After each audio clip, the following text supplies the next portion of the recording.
Hi, I'm Sue Elvis from the blog Stories of an Unschooling Family. Welcome to my video.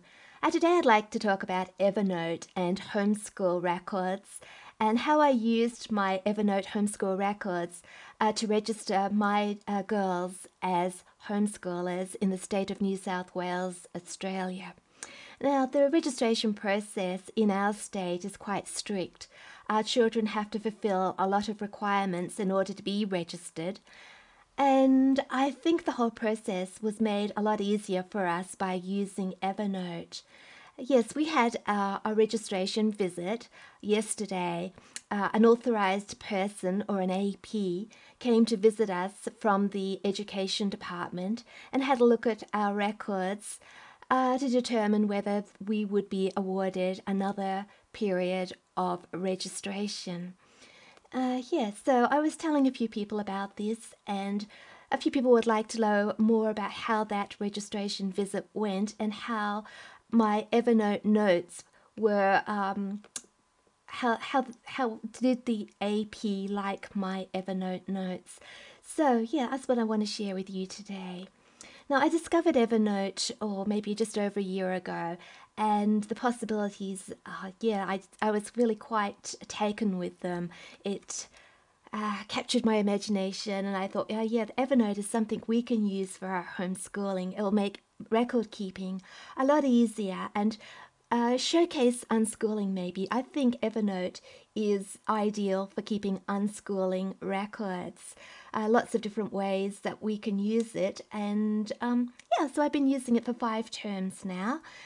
Had never before presented an AP with Evernote records. All my previous visits, I've had paper records to show her. I used to keep my homeschooling records in an old exercise book, just scroll out the notes every day, things that my children had been doing.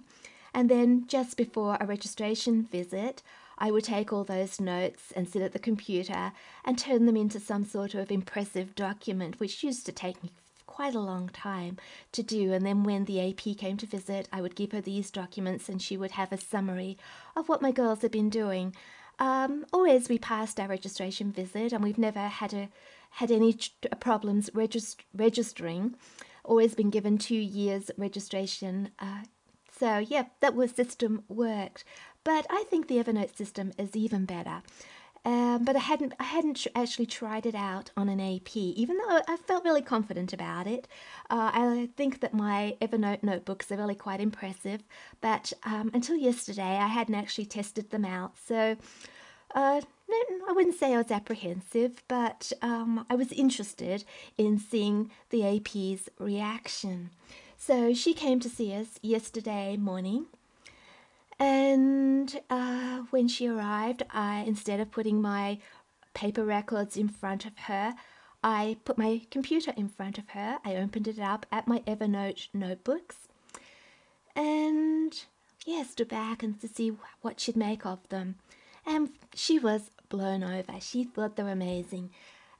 So that was really a lovely reaction, and I want to share that with you because maybe some other unschoolers will think that this is an ideal method for them as well, especially for people who haven't had discovered their own successful way of presenting unschooling to the Department of Education. Maybe this is one way of doing things. So that's what I want to do today. I want to show you my notes and talk about that visit. So first thing I did was I showed the AP how I'd set up my Evernote notes, how I'd created my notebooks. Well, I didn't go into all the details of exactly how you create a notebook, but I showed her what I'd actually done. And here they are. I have set up a notebook for each week of every term. And I started off with term 1, 2014. That's when I discovered Evernote. And I created 10 notebooks corresponding to the 10 weeks of the term. And if you look down here, I've got term 2, 3, the 4 terms of 2014, and this is term 1 of 2015, where we're at right at this moment. And at the time of recording this video, we are actually in week 9 of Term 1, 2015. So yes, I showed her all that and said all these numbers here are the number of learning experiences I recorded for each of those weeks.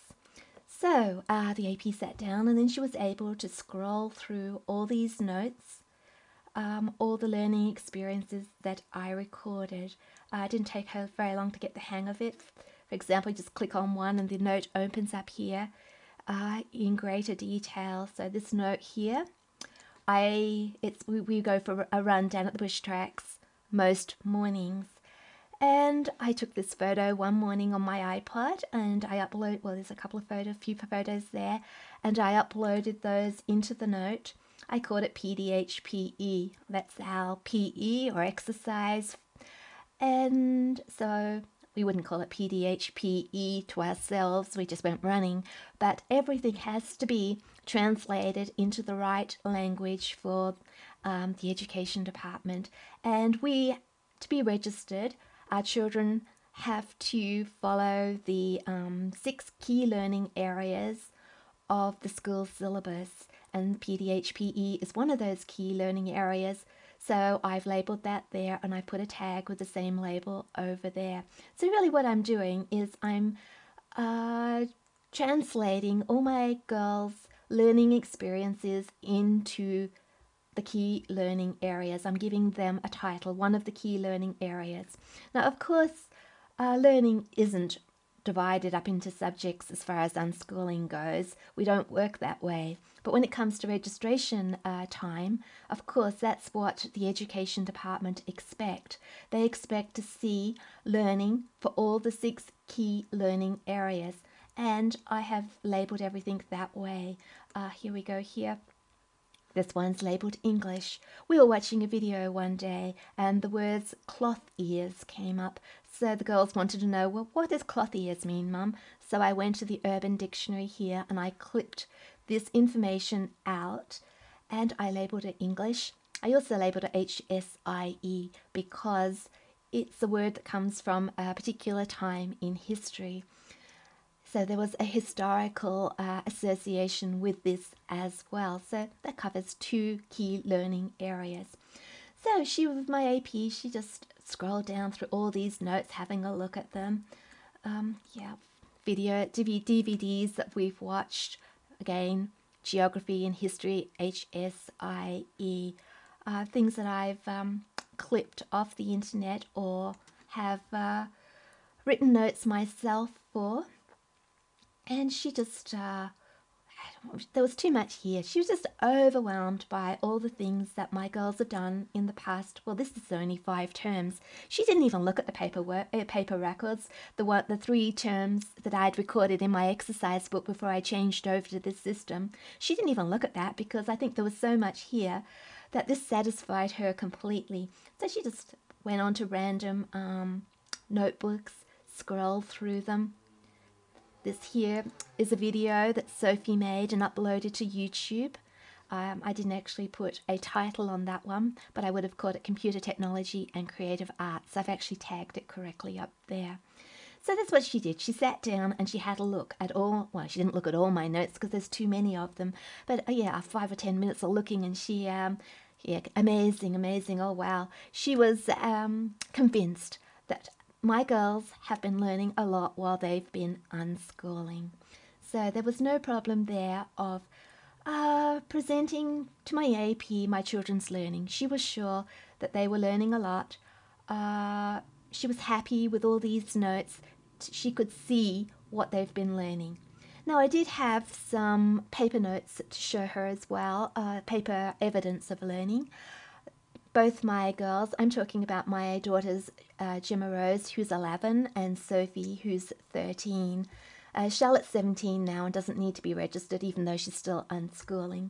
So it was the 2 younger girls that I was re-registering. Yes, they both got a couple of folders that they've been collecting things in. I've printed off all of their blog posts because they like to have them in a folder as well. It's something to keep and look through. Letters they've written, letters they've received. things they've got from museums and art galleries while we've been on excursions. Anything of interest they've popped into a folder, mainly for their own interest so that they can keep these as a journal. But I put them out on the table for the AP to have a look at because I thought that she might like to see something solid that they've been doing. In that folder, there was a few omissions. We did not have any maths exercise books or maths records. We don't follow a textbook traditional approach to maths, and the AP didn't ask where our maths books were. We didn't have any essays. We didn't have any note taking.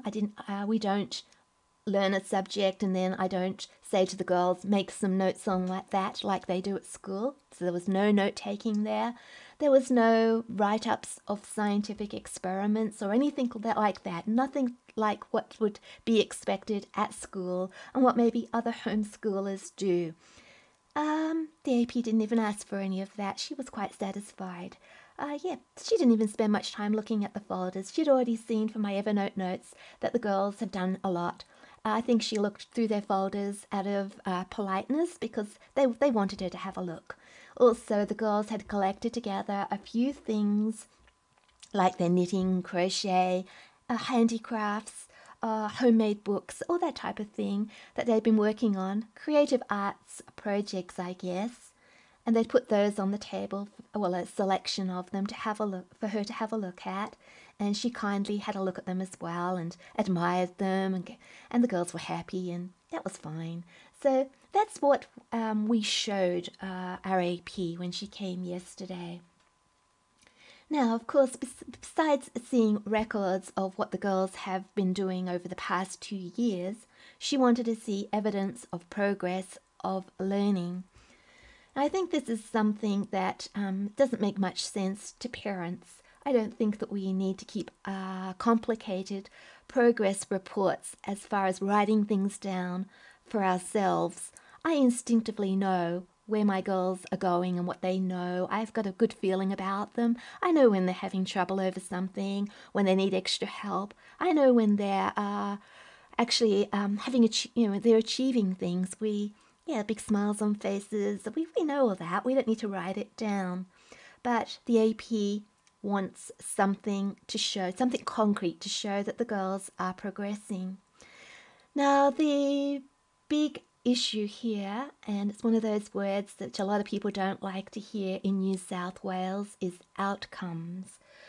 Because outcomes are related to the school syllabus, and we're supposed to base our teaching, if we're homeschoolers, on the school syllabus. What all the kids in school are learning is what our kids are supposed to be learning as well, if we want to be registered as homeschoolers in our state. Yes.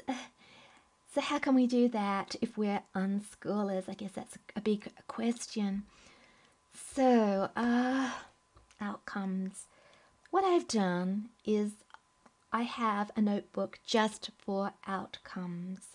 Here's the stage 3 outcomes. Gemma Rose, being 11, her birthday was January. She's registered as year 5, even though she's not really aware that she's year 5. She just gives blank looks to people if they say, "What year of school are you in?" She's not in any year as far as she's concerned. But yes, year 5, stage 3. So these are the outcomes for the 6 key learning areas. And Sophie, who's 13, is registered as year 8 this year. So stage 4 outcomes.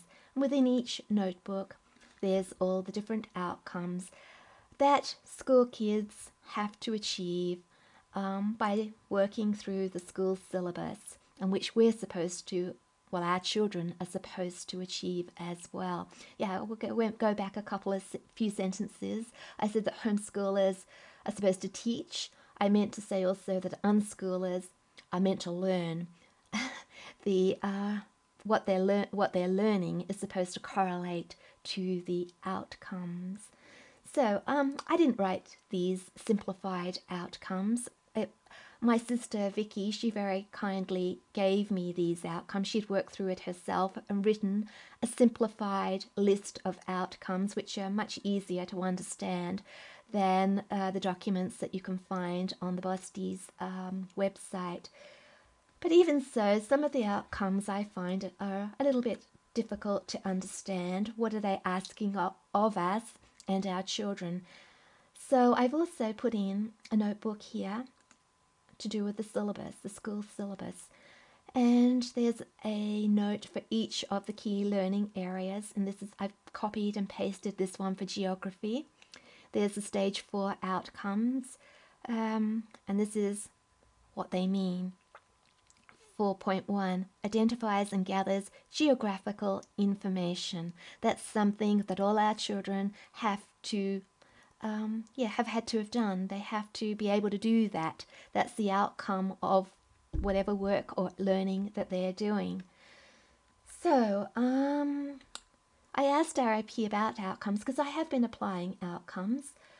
I don't go to the outcomes and say, well, look, what work can my girls do in order to achieve this outcome? I work the other way around. I look at what they have actually done. So some of the notes that they have done and apply outcomes to it, because I think, well, that's a learning experience. I wonder what outcome I could apply to that comes from the outcomes that they're supposed to achieve. So if I go down to my tags down here, these are all my tags, and there's a lot of outcomes here. If I click on that one, that's an English outcome. I'm not exactly sure which one it is and what that outcome means, but obviously all these learning experiences I felt could be correlated with that outcome. So I have applied outcomes to some of my girls' learning experiences, and I wouldn't say that I've done it to all of them. It's quite easy to see that I haven't got one for that one or whatever. But every now and then I sit down and spend 5 minutes. I go to the outcomes and think, oh look, first I go to the notes and I think, well, what outcome can I apply to that? Well, I applied G4-8 to that. I probably went to the geography outcomes and I had to scroll through them until I found one I thought was applicable, and then I tagged it. So that's what I've been doing, and my AP was quite happy with my outcomes. I think they look quite good, you know. If I go through here, look, you can see I've done quite a lot of outcomes down here. There's loads of them. Some of them have only got one outcome. Some of them have got quite a few. So look, that one's got 4, that one's got 7. I don't think it really matters how many they have. That one's got 17, that one's got 81, 53, 81. So my husband, who is a school teacher, says it doesn't really matter. There's not a set number of times an outcome has to be achieved, as long as you achieve it. So if it's only got one, I'm quite happy. If there's some that I haven't been able to apply, I'll just say that's a work in progress. You know, they'll achieve them eventually. So yes, I haven't been too detailed on that, just done what I can with the outcomes. I talked to the AP and said, do we really need to do outcomes, because they take a long time and there's just something else to think about. And she said, well, it's either the outcomes or you base your learning on the stage statements. The statements for each of the stages are the summaries of them. And she prefers the outcomes because she reckons that they show a better progress of a child. And as I'm trying to please the AP, I suppose that outcomes are worth doing if it gets us through the registration process. But as I'm not planning any work anyway, I can't use the summaries of the stage summaries. I wouldn't use them to plan the work for the girls, because that's not how we work anyway. So maybe I'll keep on doing some outcomes for the next 2 years, but just do it the same way I've been doing it. Apply them every now and then, and make sure I've got a sprinkling of outcomes, and not be too worried if I can't find an outcome for everything, or well, a piece of learning that for each outcome. The other thing I did do though was at the outcomes. I put a little gold star against all the ones I feel that the girls have covered in some way. It doesn't indicate how many times they did it, but just in some way. In some way, they covered this outcome. And I think I put a gold star on most of them. They didn't do any drama, I don't think. And well, they probably did a play outside by themselves. I could have probably put a gold star there as well. But yes, most of them do have gold stars, and so she could have, well, she did, or she didn't scroll through all of them, but she scrolled through a few of them and saw my gold stars. So yep, the girls have been meeting outcomes, even though we start with the learning and then we apply the outcomes later. The other thing I did as far as progress goes, and this was mainly for the AP's benefit as well, was keep a progress notes notebook. Now I haven't actually added notes at regular intervals. Yeah, just every now and then I've thought of something that I could add to this notebook. It's just a few sentences about various learning experiences the girls have had, such as this one. Sophie decided one day that she wanted to improve her handwriting. She just came up to me and said, "Oh, Mom, my handwriting isn't very pretty. How do you think I can improve it?" So I made a few suggestions. I said perhaps she could write her letters instead of using the computer. I suggested that she could copy favourite quotes from the novels she was reading, maybe start a journal with just handwriting in it. And she was quite excited about these ideas. They weren't ideas that I made her do. They were just ideas that she was willing to listen to and went off and did. So I wrote a note about it. So Sophie's obviously working on her handwriting. Other things, yeah, there's other things in there. Not a great deal of notes. I'm not sure how many, but the AP was happy with those as well. So that's progress. So I presented what the girls have been doing, and I presented their progress in learning. And the third thing I had to satisfy her on was a plan for the next 2 years. Now, being unschoolers, we don't know what we're doing next week, let alone next year, or let alone 2 years. It's just not something that unschoolers do, make long-term plans. I mean, I might make a plan for a couple of days. Oh, look, let's go on an excursion. Let's sit down and read this book. But they're not the same sort of plans that the education department is talking about. They want to see what the girls are going to be doing in the next registration period. And I didn't have a plan. I didn't make any preparations whatsoever for this homeschooling visit. Yeah, I thought my Evernote notes just spoke for themselves, so I didn't bother doing any other documents, and I certainly didn't write a plan. But I did satisfy the AP, and this is the way I did it. Now, I do have a notebook. It's called Planning Notes, and I actually call it my unplanning notes. But yeah, I've got it planning notes here because I think that sounds better for an AP. And I've written, oh no, I didn't, yeah, I did write a blog post about this, but I've made a video about my planning notes notebook. I think it's called Stewing, Unschooling and Unplanning. And if you'd like to see that, that's on YouTube in my Evernote playlist. Yeah, I've got a few Evernote videos there, including one to how to set up Evernote notebooks for unschooling. So I won't explain all those again. If you'd like to watch those, on YouTube. So what is in my planning notes? Well, I think there's about 250 notes in this notebook, and they cover all the key learning areas: science, maths, everything. I've been collecting these notes over the last year. Every time I see something either on the internet or around the house or in the shops that I think that my girls might be interested in, I clip it or I make a note for it and I put it in the planning notebook. So, yeah, the girls, when they want some fresh ideas of what to do, they can go to my planning notebook, they can scroll through and have a look. For example, this is a pattern for arm warmers. Gemma Rose asked me, can you find me a pattern so I can crochet some arm warmers? And this is what I found for her on the internet. There's the link up there. She clicks on that. She can go and see that blog post, I think it was, that had the pattern, but also the pattern has been clipped straight into this notebook anyway. And she can use that, and then if she does, I can copy that notebook and put it in whichever notebook I want, the current one. So I would put that's our current notebook. I would copy that into the notebook, and yep, it would appear there, and that would show that that's what she's working on at the moment. So if I go back to my planning notes, yeah, just lots of different things, also maths, just lots of different things in there that I've been collecting. It's like my strewing notebook, things the girls can just dip into if they want. Sometimes I dip into it myself. I might scroll down and think, what should we do today? What can I tempt the girls with?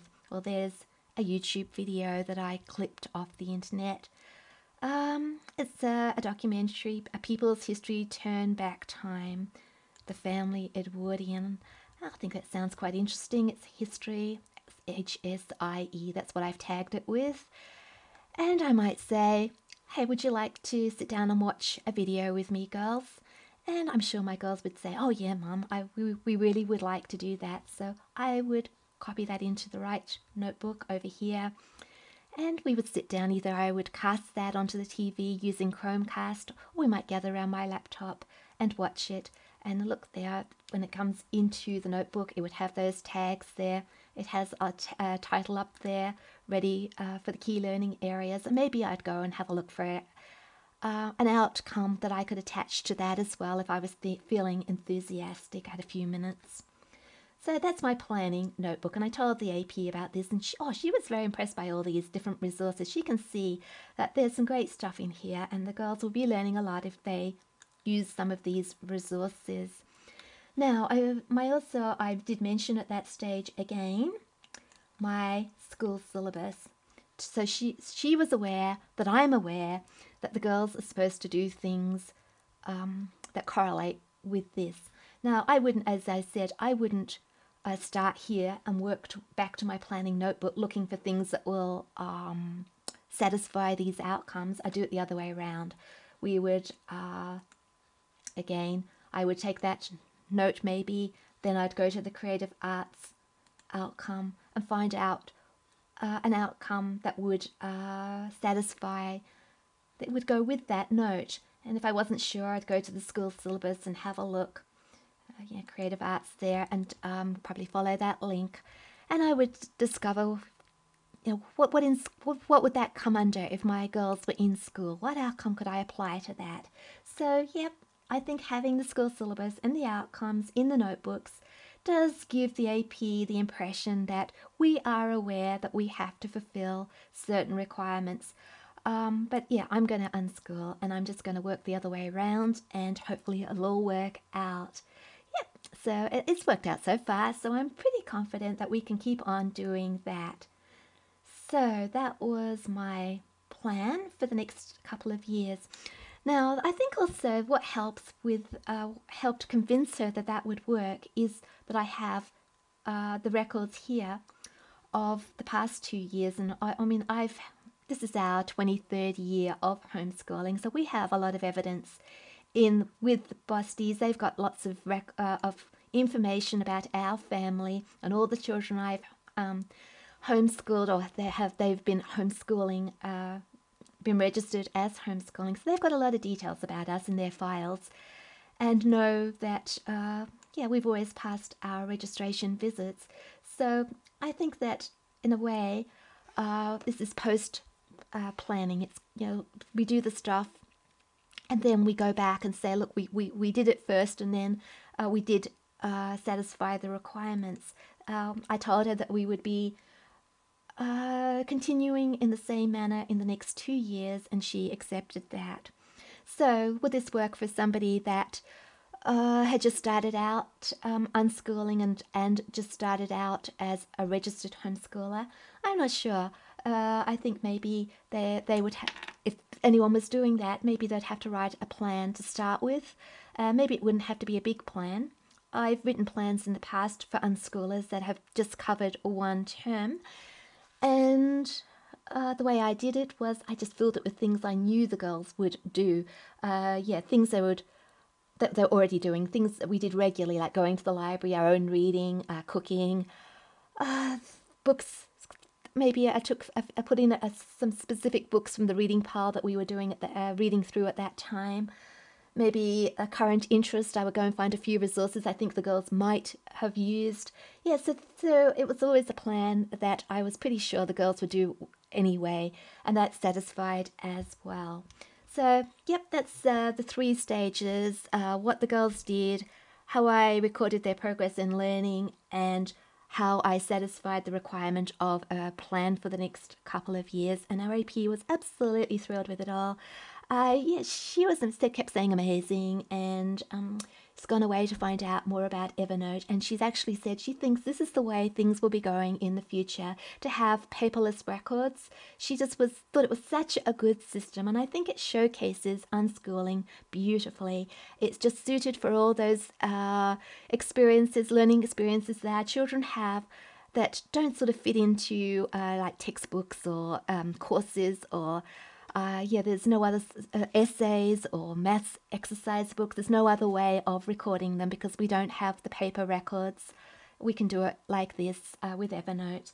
So I'm very pleased how that went, and we should be using Evernote for the next couple of years as well. So yeah, that's what I wanted to show you and share those few ideas with you. I just want one more thing to say is that I've shared all these notebooks with my girls, and they can add their own notes into them as well. And if they have any questions and want me to find out some extra information about anything, I can do that, and I can add it into a notebook, and they can go and access it from their computers because they have Evernote accounts, and they can read the additional information that I found for them. So yeah, they quite often ask me questions, and I'll go and find the information, stick it in the notebook. They can go and read it.